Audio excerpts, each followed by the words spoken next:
Transforme ta vie à travers la manière dont tu penses. Parce que tout change à l'instant où ton esprit cesse de travailler contre toi et commence à travailler en ta faveur. Écoute bien ceci.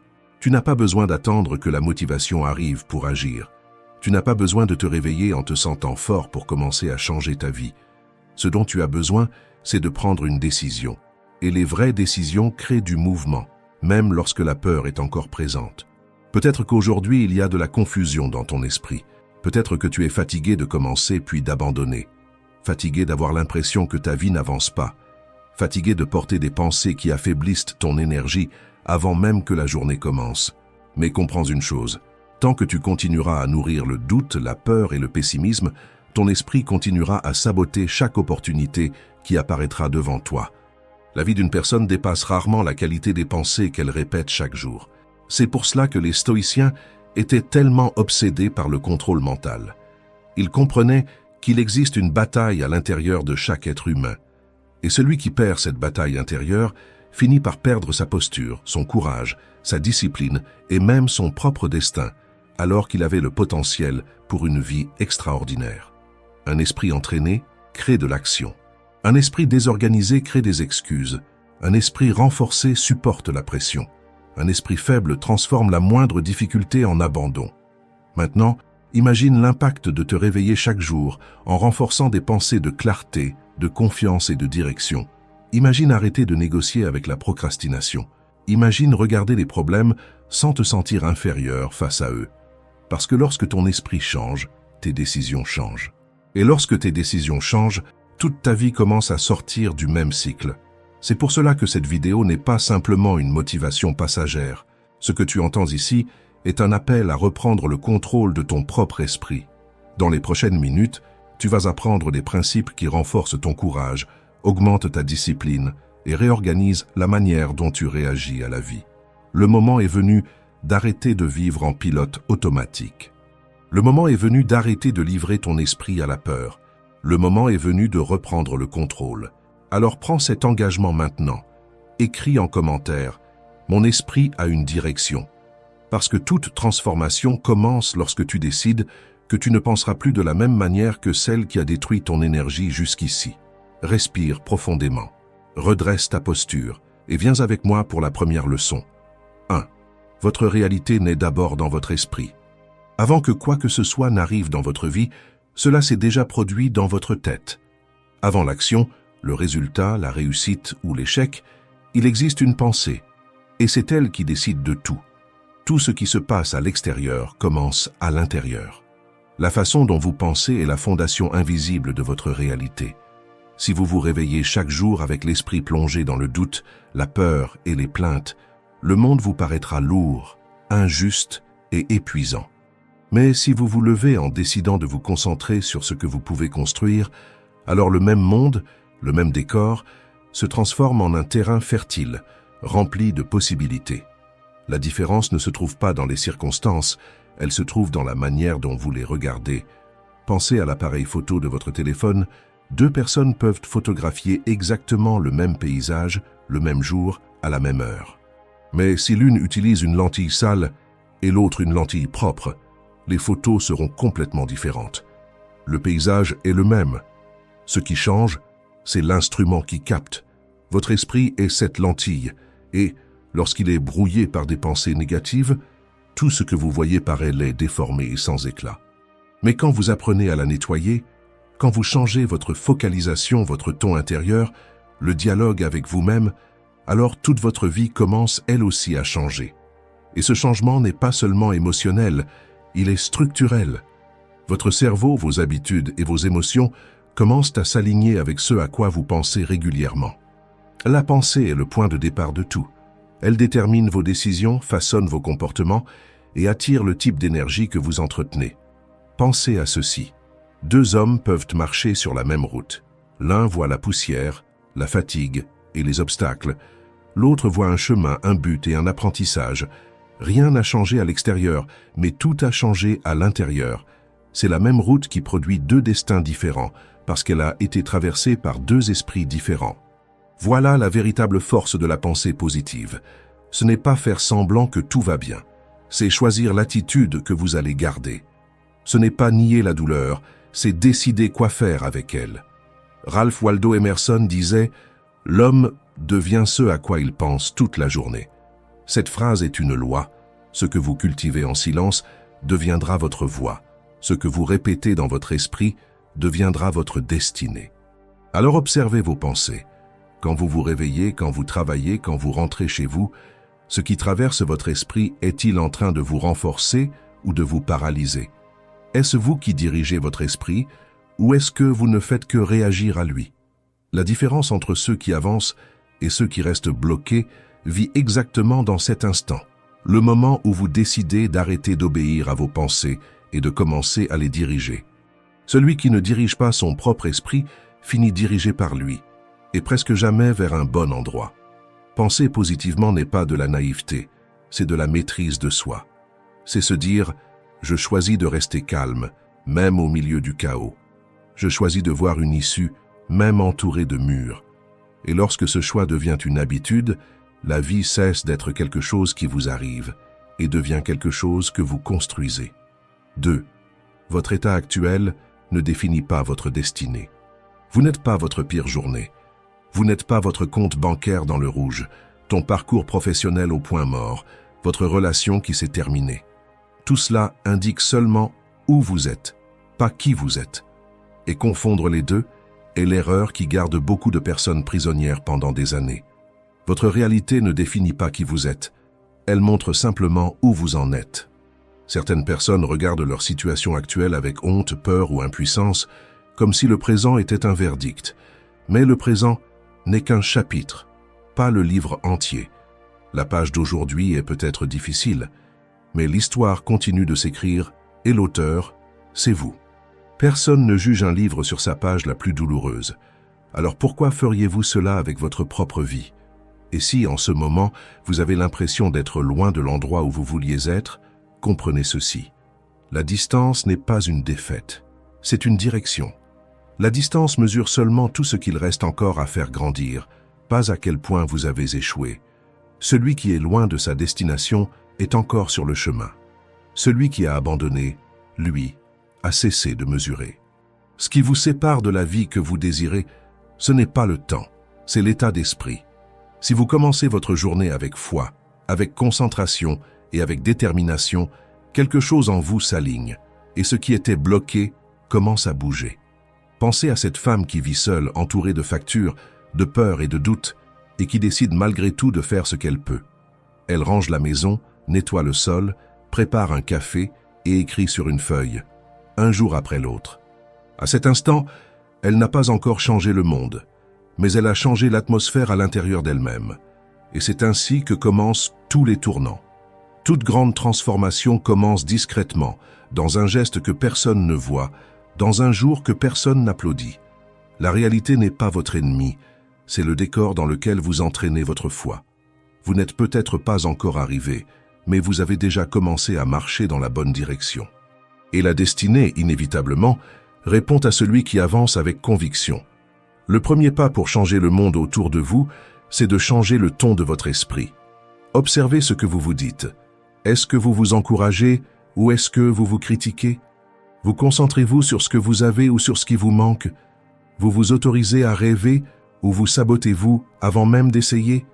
Avant de changer de ville, de travail ou de vie, changez votre discours intérieur. C'est de là que tout naît.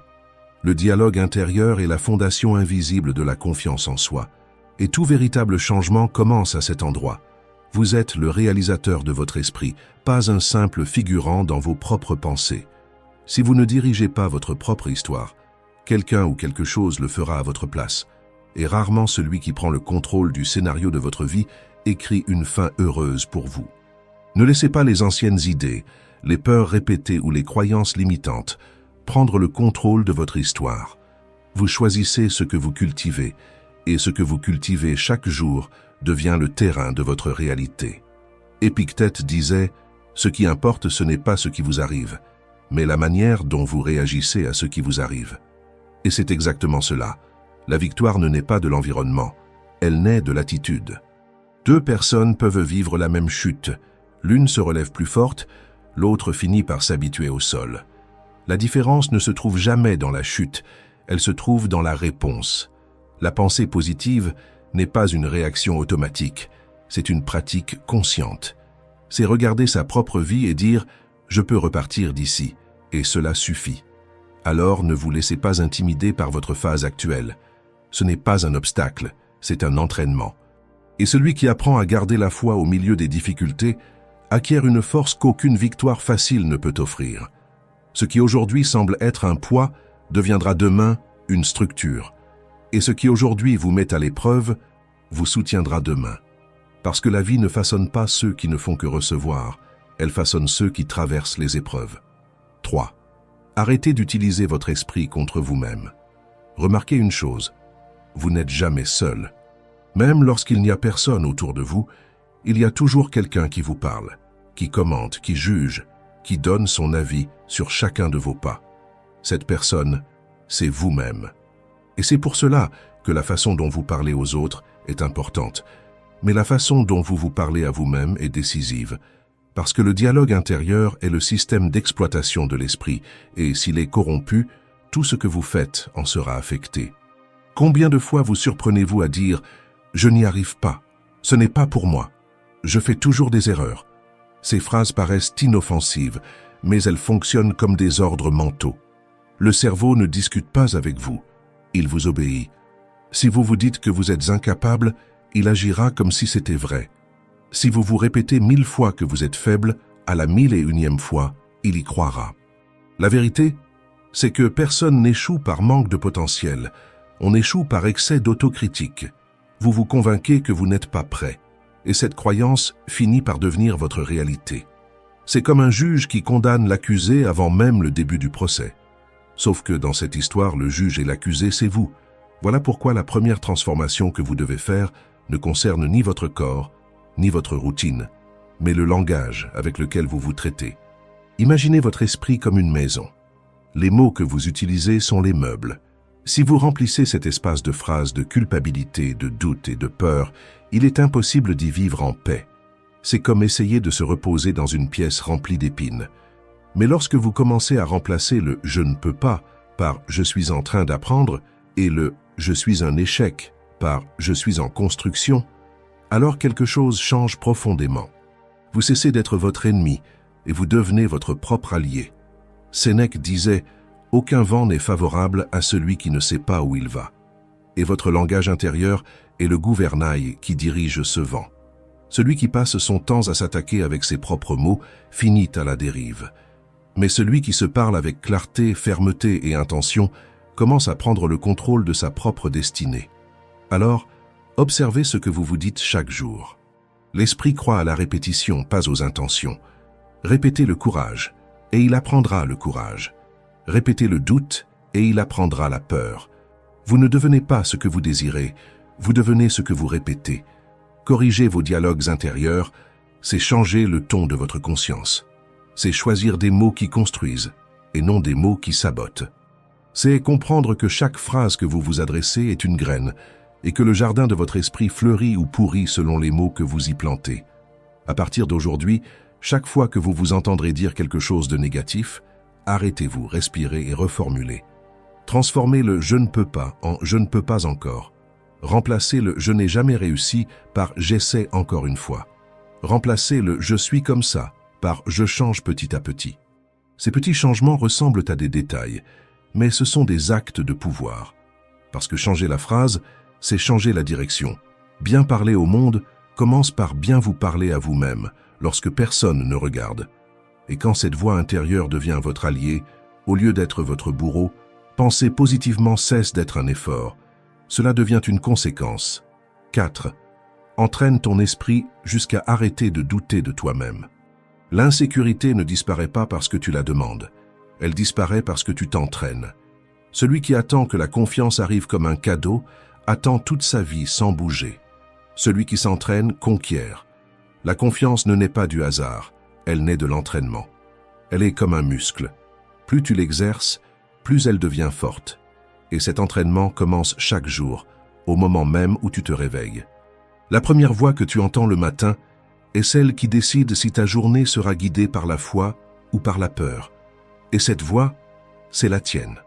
Elle peut être la voix de la précipitation, du doute, ou elle peut être la voix du calme, celle qui te rappelle ce qui compte vraiment. Les 5 premières minutes de la journée décident des 23h55 suivantes et presque personne ne s'en rend compte. C'est pour ça que dès que tu ouvres les yeux, avant même de regarder ton téléphone ou de penser aux obligations, dis à voix haute 3 choses pour lesquelles tu es reconnaissant. Ça peut être quelque chose de simple. Le lit dans lequel tu dors, l'air que tu respires, le toit au-dessus de ta tête. La gratitude est l'exercice le plus silencieux et le plus puissant de la confiance en soi, parce qu'elle change le point de focalisation de l'esprit. Elle t'apprend à regarder ce que tu as, et non ce qui te manque. Et quand tu changes ton regard, tu changes aussi la fréquence de tes pensées et l'énergie avec laquelle tu vis. La plainte t'enferme dans ce qui manque. La gratitude te connecte à ce qui grandit. C'est comme changer la station de ta radio mentale. Plus tu te règles sur ce qui est bon, plus la clarté et le courage commencent à faire partie de ton état naturel. Tu ne peux pas écouter 2 stations en même temps. Soit tu joues la musique de la plainte, soit tu joues la musique de la construction. Et plus tu restes dans cet état, plus tu gagnes en clarté pour agir, plus tu as de légèreté pour affronter la journée, et plus tu prends confiance pour décider. Pense à 2 personnes qui ont perdu la même opportunité. L'une passe des jours à se punir en répétant « je ne fais jamais rien correctement ». L'autre vit la même perte mais choisit de penser « maintenant je sais ce qu'il ne faut pas faire la prochaine fois ». L'erreur est la même, mais l'une la transforme en fardeau, l'autre en outil. L'une porte la chute comme un poids, l'autre utilise la chute comme une marche. C'est ainsi qu'un esprit entraîné crée de la force à partir de la chute, non pas en niant la douleur, mais en extrayant de la sagesse. Robin Sharma a écrit « Vous ne changerez jamais votre vie tant que vous ne changerez pas quelque chose que vous faites chaque jour. Le secret du succès se trouve dans votre routine quotidienne. » Remarque bien, il n'a pas dit « dans ta motivation » ni « dans ta chance ». Il a dit « dans ta routine », parce que ce que tu répètes construit la personne que tu deviens, pas ce que tu ressens les bons jours. C'est ça, l'essence de l'entraînement de l'esprit. Quand tu commences la journée avec de la gratitude, tu donnes un ordre à ton cerveau. Je suis aux commandes. Et à partir de là, tout répond différemment. Les décisions deviennent plus fermes, les paroles plus conscientes, et le corps commence à obéir à l'esprit, et non à la peur. La confiance en soi ne vient pas du fait d'ignorer les difficultés, mais du fait de croire que tu as les ressources pour les traverser. Elle naît de l'habitude de diriger ta propre attention, de choisir ce que tu veux penser et ce que tu veux nourrir à l'intérieur de toi. La confiance n'est pas un cadeau de la vie, c'est un engagement que tu renouvelles chaque matin, même quand le monde semble douter de toi. C'est l'engagement silencieux de te dire à toi-même « je peux gérer ça ». Et gérer, c'est le verbe de la confiance en soi. Ce n'est pas se gagner, ce n'est pas dominer, ce n'est pas réussir du premier coup, c'est gérer. Celui qui apprend à gérer, apprend à vivre. Alors, pratique ce petit rituel tous les matins. 3 raisons d'être reconnaissant, chaque jour. Avec le temps, tu vas le remarquer. Plus tu reconnais ce que tu as, plus tu te sens capable de conquérir ce qui te manque. L'esprit commence à te servir, au lieu de te saboter. Ce qui était autrefois du doute devient une décision. Ce qui était de la peur devient du mouvement.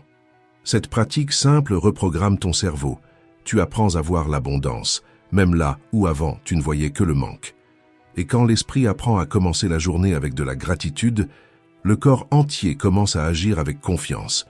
Parce qu'un esprit qui a confiance ne demande pas la permission pour agir, n'attend pas le scénario idéal, n'attend pas que la peur disparaisse. Un esprit qui a confiance n'attend pas le bon moment, il crée le bon moment. 5. Vos objectifs doivent tenir dans votre journée. Il existe une énorme différence entre vouloir quelque chose et appartenir à quelque chose. Vouloir, c'est un désir. Appartenir, c'est une identité. Et seule une identité finit par devenir réelle. Plus un objectif semble lointain, plus il devient difficile de le rendre concret. Et la raison n'est pas un manque de capacité, c'est un manque d'appartenance. Le cerveau humain ne fait des efforts que pour ce qu'il reconnaît comme faisant partie de sa propre identité. Les recherches du neuroscientifique Hal Hershfield de l'Université de Californie ont montré quelque chose d'impressionnant grâce à l'imagerie par résonance magnétique. Lorsque la majorité des gens pensent à eux-mêmes dans le futur, le cerveau réagit comme s'ils pensaient à un inconnu, pas à eux-mêmes, à quelqu'un d'autre. C'est pour cela que tant de personnes ont du mal à économiser, à prendre soin de leur santé, à étudier pour un objectif à long terme. Elles regardent le mois de demain, comme si c'était quelqu'un d'autre. Et le cerveau ne se bat pas pour quelqu'un qu'il ne reconnaît pas comme faisant partie de lui. Vous agissez avec force lorsque vous sentez que quelque chose vous appartient. C'est pour cela que les rêves lointains meurent et que les objectifs intégrés à votre identité fleurissent. La différence entre le désir et le résultat se trouve dans le sentiment d'appartenance. Quand quelque chose est à vous, le cerveau ne négocie pas, il exécute. Tout ce que vous désirez doit être ramené dans votre routine, dans votre langage, dans votre corps. Quand vous dites « mon objectif », il est encore loin. Mais quand vous dites « cela fait partie de ma vie », le cerveau comprend que c'est maintenant et il commence à agir pour aligner le présent avec cette idée. Le langage ne décrit pas votre réalité, il la construit. Pensez à quelqu'un qui veut transformer son corps, mais qui continue à dire « un jour, je commencerai à m'entraîner ». Maintenant, pensez à quelqu'un qui dit « je suis une personne qui s'entraîne, même fatiguée ». Le premier vit dans le monde de l'intention, le second dans le monde de l'identité.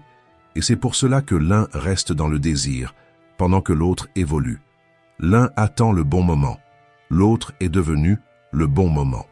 Vous n'avez pas besoin d'attendre d'être prêt pour commencer. Vous devez commencer pour devenir. Répétez cela. Plus vous vous rapprochez mentalement de votre futur, plus vite il devient présent. Chaque jour, affirmez à voix haute ce que vous voulez construire, non pas comme une demande, mais comme un fait qui vous appartient déjà. Dites « j'ai un esprit fort et discipliné. Tout ce que je touche s'améliore.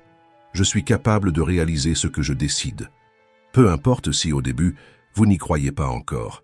L'esprit humain apprend par la répétition, et le cerveau ne fait pas la différence entre l'imagination et la réalité lorsqu'il est exposé fréquemment à la même information. C'est le même principe qui fait qu'une publicité répétée 1000 fois finit par devenir une vérité dans votre tête, sauf que cette fois, le publicitaire, c'est vous, et le produit, c'est votre nouvelle vie. Répétez avec conviction, et votre esprit commencera à accepter. Quand votre esprit accepte, le corps exécute. Comme le disait William James, père de la psychologie moderne, croyez que l'action est possible, et vous créerez les conditions pour qu'elle le soit. Voilà la force de l'appartenance. Vous n'attendez pas que le futur arrive. Vous le rapprochez de vous jusqu'à ce qu'il fasse partie de votre vie maintenant. Il ne s'agit pas d'atteindre la personne que vous voulez devenir. Il s'agit d'arrêter de fuir la personne que vous êtes déjà en train de devenir. Écrivez dans les commentaires « J'appartiens déjà à la vie que je suis en train de construire ». Et comprenez ceci, ce n'est pas seulement pour commenter, c'est pour déclarer quelque chose à l'intérieur de vous. Quand vous écrivez, vous donnez une forme à l'idée, vous plantez une graine dans l'inconscient et vous créez un véritable point de départ. À cet instant, vous n'êtes pas seulement en train d'écrire des mots. Vous êtes en train de dire à votre esprit que le contrôle est revenu entre vos mains. Vous signez un contrat silencieux avec votre futur. Et lorsque l'esprit comprend cela, la vie commence, petit à petit, à obéir. 6. Votre présence parle avant vous. Avant même que vous prononciez un mot, le monde vous a déjà lu. Par la façon dont vous entrez dans un endroit, par la manière dont vous regardez autour de vous, par le silence que vous occupez, les gens n'attendent pas que vous parliez pour se faire une opinion. Ils vous ressentent d'abord. La façon dont vous vous montrez au monde ne concerne pas l'apparence, elle concerne l'énergie. C'est le reflet direct de ce que vous pensez et ressentez quand personne ne vous regarde. Si à l'intérieur de vous, il y a de la concentration, de la confiance et un but clair, cela se voit, même dans le silence. Mais s'il y a du doute, de la négativité et de la confusion, le monde le perçoit avant même que vous ouvriez la bouche. Être positif ne veut pas dire ignorer les problèmes ou faire semblant que tout va bien. Cela signifie choisir d'avancer, même quand le chemin semble rempli de pierres. C'est continuer à rester solide, confiant et plein d'espoir, même quand la journée commence difficilement. C'est comprendre que, même si quelque chose ne se passe pas comme vous le vouliez, il existe une raison, une leçon, une opportunité caché. Cette mentalité change votre comportement, parce que celui qui croit en lui agit différemment, parle avec plus de clarté, se positionne avec plus d'assurance et inspire davantage confiance. Il n'a pas besoin de crier pour être entendu. Il suffit d'être entier pour être remarqué. Et c'est ainsi que l'esprit transforme la réalité, non pas avec de la magie, mais avec l'attitude. Réfléchissez à cela. Les gens ne croient pas celui qui parle. Ils croient celui qui transmet de la conviction. Et cette conviction ne naît pas des mots, elle naît de la cohérence entre ce que vous pensez et ce que vous faites. Un beau discours sans une posture cohérente, c'est du théâtre. Et le monde se fatigue très vite du théâtre. Le philosophe William James a écrit « L'action semble suivre le sentiment, mais en réalité, l'action et le sentiment avancent ensemble. En agissant comme si nous avions la foi viendra. » Cette phrase est une carte. Elle montre que le secret n'est pas d'attendre de se sentir confiant, mais d'agir comme quelqu'un de confiant jusqu'à ce que cela devienne naturel. Vous n'attendez pas d'être prêt pour agir, vous agissez. Et la préparation se construit en chemin. Se montrer comme quelqu'un de compétent, positif et concentré n'est pas de l'arrogance, c'est être cohérent avec ce que vous êtes en train de construire. C'est vivre comme si la victoire dépendait de vous, parce qu'en grande partie c'est réellement le cas. L'énergie que vous émettez est une invitation silencieuse. Elle dit au monde qui vous êtes et ce que vous méritez de recevoir de lui. Alors la prochaine fois que vous sortirez de chez vous, que vous entrerez dans une réunion ou que vous vous regarderez dans le miroir, demandez-vous « Qu'est-ce que ma présence communique ? Le doute ou la direction ? La fatigue ou le but ? La plainte ou la construction ? » La réponse à cette question ne se trouve pas dans les vêtements que vous portez, mais dans l'esprit que vous portez en vous. Et quand votre mentalité change, votre posture change. Quand votre posture change, votre présence change. Et quand votre présence change, le monde entier commence à vous répondre différemment, parce que le monde répond toujours à ce que vous dégagez, pas à ce que vous dites. 7. Ne donne pas refuge au chaos à l'intérieur de toi. Tu te considères comme quelqu'un de bien informé ? Peut-être qu'il est temps de te poser une autre question. Est-ce que tu es vraiment informé ou est-ce que tu es intoxiqué ? Parce que la plupart des gens franchissent cette ligne tous les jours sans même s'en rendre compte, en pensant qu'ils sont simplement en train de se tenir au courant, alors qu'en réalité, ils s'empoisonnent lentement. L'esprit est comme un jardin. Tout ce que tu vois, entends et lis entre comme une graine, certaines fleurissent, d'autres empoisonnent le sol. Si tu passes toute la journée à te nourrir de mauvaises nouvelles, de comparaisons sur les réseaux sociaux ou de conversations chargées de drames, ce n'est pas étonnant que ton esprit termine la journée épuisé et confus. Tu n'es pas fatigué de la vie, tu es fatigué de tout ce que tu as laissé entrer à l'intérieur d'elle. Ce qui entre constamment en toi commence petit à petit à façonner ce qui ressort. Il est impossible de cultiver la paix avec la tête plongée dans le bruit. Les gens prennent soin de leur corps avec attention. Ils choisissent ce qu'ils mangent, font du sport, lisent les étiquettes, évitent les excès. Mais ils laissent leur esprit ouvert à n'importe quel déchet émotionnel. Ils se lavent les mains avant de manger, mais ne filtrent pas ce qu'ils regardent avant de dormir. Tu ne laisserais jamais quelqu'un déverser des ordures dans ta maison, mais tu permets qu'on déverse du pessimisme dans ton esprit tous les jours. Il suffit d'observer. Combien de fois as-tu ouvert ton téléphone et, en quelques minutes, tu étais déjà irrité, anxieux ou en train de comparer ta vie à celle de quelqu'un d'autre? Ce n'est pas une coïncidence, c'est du conditionnement. L'écran ne t'a pas diverti, il t'a programmé. Ce que tu consommes définit ce que tu ressens, et ce que tu ressens définit ce que tu fais. Filtrer ce que tu consommes, ce n'est pas de l'isolement, c'est de la sagesse. C'est comprendre que tout ce qui entre par les yeux et les oreilles se transforme en pensée, et que la pensée se transforme en comportement. Il n'existe pas de contenu neutre, soit il te construit, soit il te détruit lentement. Quand tu t'entoures de personnes et de contenus qui t'élèvent, tu commences à mieux penser, mieux agir et mieux décider. Mais quand tu vis au milieu des plaintes et du drame, tu finis par confondre agitation avec intensité et bruit avec vie. Tu commences à croire que tu es en train de vivre, alors qu'en réalité tu ne fais que réagir. C'est pour ça que tu dois choisir avec soin les voix que tu écoutes, les contenus que tu suis, les conversations que tu nourris. Tout cela est une forme d'alimentation, mais pour l'âme. Comme l'a dit Eckhart Tolle, la pollution ne se trouve pas seulement dans les rues, mais aussi dans l'esprit humain. Et il avait raison. L'excès d'informations, de drames et de comparaisons est une forme de pollution mentale et si tu ne crées pas de filtre, tu finis par respirer ça tous les jours. Puis, quand tu te sens étouffé intérieurement, tu ne comprends pas d'où vient cet air lourd. Il vient de tout ce que tu as laissé entrer sans jamais le remettre en question. Couper ce qui te contamine, ce n'est pas de la faiblesse, c'est de l'hygiène mentale. Éviter certaines personnes ou certains sujets, ce n'est pas de l'arrogance, c'est du respect envers toi-même. Tu n'as pas besoin de prouver que tu es assez fort pour tout entendre, seulement assez sage pour ne pas tout laisser rentrer. Un esprit protégé n'est pas un esprit fermé, c'est un esprit conscient. Prends soin de ton esprit comme tu prendrais soin d'un jardin. Arrache les mauvaises herbes du pessimisme, arrose les bonnes graines de la clarté et laisse le silence devenir ton engrais. Parce qu'un jardin sans entretien ne reste jamais neutre, il devient sauvage.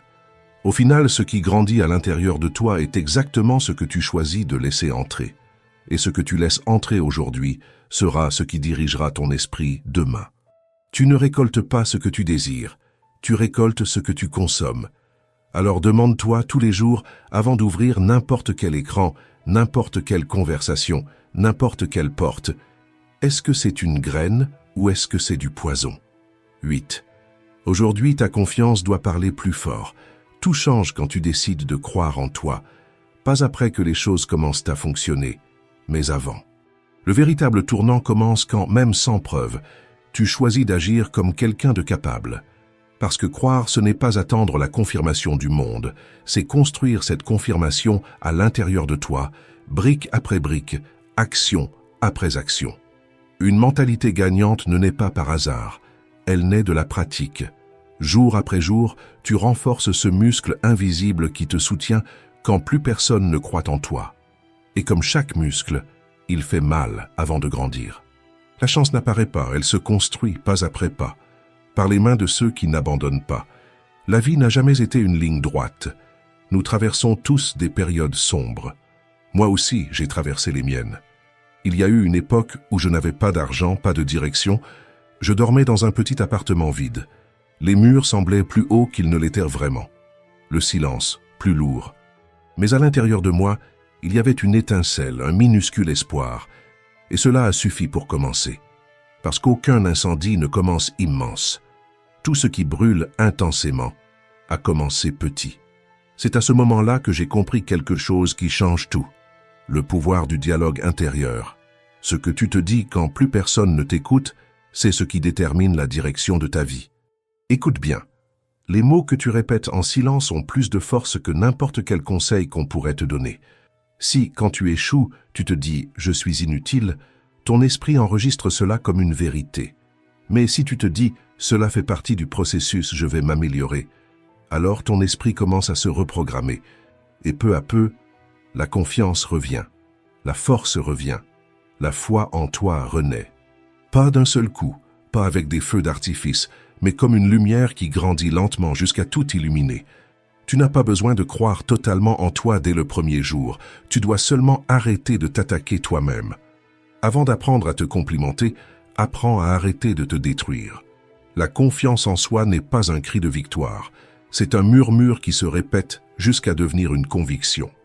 La véritable pensée positive ne consiste pas à nier le négatif, mais à le réinterpréter. C'est prendre le poids et le transformer en entraînement. C'est regarder le passé et voir des leçons là où auparavant il n'y avait que de la douleur. La même histoire peut devenir une cicatrice ou un diplôme, tout dépend de la manière dont tu choisis de la raconter. Fais un exercice maintenant. Prends une feuille de papier et écris 3 moments difficiles que tu as traversés. Pour chacun d'eux, note ce que tu as appris. Peut-être que tu as perdu un emploi mais que tu as appris à être plus résilient. Peut-être que tu as été rejeté, mais que tu as découvert que ta valeur ne dépend pas de l'approbation des autres. Peut-être que tu as été trahi, mais que tu as appris à faire confiance avec plus de discernement. Peut-être que tu as échoué, et que c'est précisément cet échec qui t'a enseigné ce qu'aucune réussite ne t'aurait appris. Cet exercice transforme le passé en sagesse. Il montre que, même dans les jours les plus sombres, la vie était en train de te préparer à briller avec plus d'intensité. Tu n'étais pas en train d'être détruit, tu étais en train d'être façonné. Et le façonnage fait mal parce qu'il enlève des morceaux. Mais ce qui reste brille. Comme le disait Viktor Frankl, quand nous ne sommes plus capables de changer une situation, nous sommes mis au défi de nous changer nous-mêmes. Et c'est cela la véritable foi en soi, la décision de continuer à grandir, même quand rien à l'extérieur ne semble te soutenir. Crois en toi quand il n'y a encore aucun résultat. Croire en toi quand personne ne voit tes efforts, parce que c'est dans cette étape invisible que la véritable force se construit. Dans le silence, dans la fatigue, dans la persévérance, tout ce qui est fort a été forgé en secret avant d'apparaître au monde. Crois en toi-même sans garantie, même sans applaudissements. Parce que la vie ne récompense pas ceux qui attendent de ressentir de la confiance, elle récompense ceux qui agissent jusqu'à ce que la confiance apparaisse. Ceux qui avancent, même sans voir la fin du chemin. Ceux qui insistent, même quand insister ressemble à de l'obstination. Et ceux qui persistent jusqu'à ce que l'impossible commence à céder. 9. Votre potentiel exige du courage. Vous avez déjà remarqué qu'un enfant n'a pas peur de créer? Il prend une boîte en carton et elle devient un vaisseau spatial. Il prend un drap et il devient une cape de héros. Mais, à un moment de votre vie, quelqu'un vous a appris que c'était une perte de temps. Et vous l'avez cru. Le problème, c'est qu'en même temps que le jeu, vous avez éteint l'outil le plus important que vous possédiez. Vous êtes né avec 2 pouvoirs immenses, mais la majorité des gens passent leur vie sans même s'en rendre compte. L'imagination et la créativité. Ces forces ne sont pas des dons réservés aux artistes, aux écrivains ou aux génies. Ce sont des outils naturels de l'être humain, des graines que tout le monde porte en soi, mais que peu de personnes arrosent. La créativité, c'est la capacité de voir une porte là où avant il n'y avait qu'un mur. C'est le pouvoir de transformer ce qui semble impossible en quelque chose de réalisable, et ce qui paraît confus en clarté. Il ne s'agit pas de bien dessiner ou d'écrire joliment, il s'agit de ne pas accepter que le chemin soit terminé simplement parce qu'il est devenu difficile. Chaque fois que vous trouvez une issue au milieu du chaos, vous êtes en train de créer. Chaque fois que vous résolvez un problème avec peu de moyens, vous êtes en train d'innover. Chaque fois que vous improvisez, adaptez, ajustez, vous exercez le pouvoir que vous pensiez ne pas avoir. Vous êtes créatif chaque fois que vous refusez d'accepter qu'il n'existe aucune issue. Pensez à quelqu'un qui a perdu son emploi et qui, au lieu de s'abandonner, a commencé à vendre quelque chose de simple, à apprendre une nouvelle compétence ou à créer une alternative que personne n'avait encore essayée. Cette personne ne s'en rend peut-être pas compte, mais à cet instant, elle utilise le même pouvoir qui construit des entreprises, des livres et des inventions, la capacité d'imaginer un chemin quand tout le monde ne voit qu'une impasse. La différence entre ceux qui sombrent et ceux qui se réinventent ne se trouve pas dans les ressources, elle se trouve dans l'imagination. Un esprit créatif n'est pas un luxe, c'est un outil de survie. Le problème, c'est qu'avec le temps, l'esprit finit par être domestiqué par la peur de se tromper. Vous commencez à penser à l'intérieur des cases que vous n'avez même pas créées vous-même. Des cases construites par l'école, par la famille, par la société. Et vous passez votre vie entière à essayer d'y entrer, sans réaliser que vous n'avez jamais été fait pour y tenir. Vous apprenez à répéter des formules, à douter de votre propre intuition, et vous oubliez que l'imagination est l'outil le plus puissant qui existe pour changer le cours de votre propre vie. Albert Einstein disait « L'imagination est plus importante que le savoir ». Parce que le savoir montre ce qui existe déjà, mais l'imagination crée ce qui n'existe pas encore. Elle est le pont entre ce que vous avez et ce que vous souhaitez construire. Un esprit créatif ne se limite pas aux circonstances, il les redessine. Et plus vous l'exercez, plus vous devenez libre, parce que vous découvrez que la réalité n'est pas un mur immobile, c'est un espace ouvert qui attend une nouvelle manière d'être regardé. Là où la majorité voit un problème, lui voit une matière première. Un esprit fort crée des chemins là où les autres ne voient que des murs, et c'est ce pouvoir dont vous devez vous rappeler, le pouvoir de transformer la pensée en direction et la direction en résultat. Chaque grand changement commence quand quelqu'un ose imaginer quelque chose de différent et décide d'agir, même sans savoir exactement comment. Alors, n'attendez pas l'inspiration, créez du mouvement. L'inspiration ne frappe pas à la porte de celui qui reste assis à attendre, Elle apparaît au milieu de l'action. Chaque fois que vous imaginez une solution, une idée, une nouvelle manière d'agir, agissez. L'action est le pinceau qui transforme l'imagination en réalité. C'est le moment où l'esprit cesse de rêver et commence à construire. Et lorsque vous commencez à agir à partir de votre propre esprit, la vie cesse d'être une répétition et devient une création continue. Parce qu'un esprit qui crée ne dépend pas des circonstances, il les transcende. Et celui qui apprend à utiliser ce pouvoir ne se sent plus jamais limité, parce qu'il comprend qu'au fond de lui, il existe toujours un chemin supplémentaire. Alors, souvenez-vous de ceci. Vous n'avez pas besoin de plus de ressources pour commencer, vous avez besoin de plus de courage pour utiliser ce que vous possédez déjà. Vous n'avez pas besoin que le monde croie en vous d'abord, vous avez besoin d'y croire vous-même en premier. Et le monde finit par suivre. L'imagination est le point de départ, le courage est le moteur, et l'action est le chemin. Celui qui unit ces trois éléments cesse d'être prisonnier de la réalité et commence à en devenir l'auteur, parce qu'un potentiel gardé à l'intérieur devient un poids. Un potentiel en mouvement devient un destin. Si cette vidéo a éveillé quelque chose en toi, écris dans les commentaires « Je crée mon propre chemin ». Celui qui ose imaginer n'attend pas la permission, ne se laisse pas enfermer par l'impossible et ne meurt pas avec son potentiel gardé à l'intérieur. Si tu n'es pas encore abonné, abonne-toi maintenant. Le stoïcisme ne te donne pas une nouvelle vie. Il te rend le pouvoir de la construire. Merci d'avoir regardé.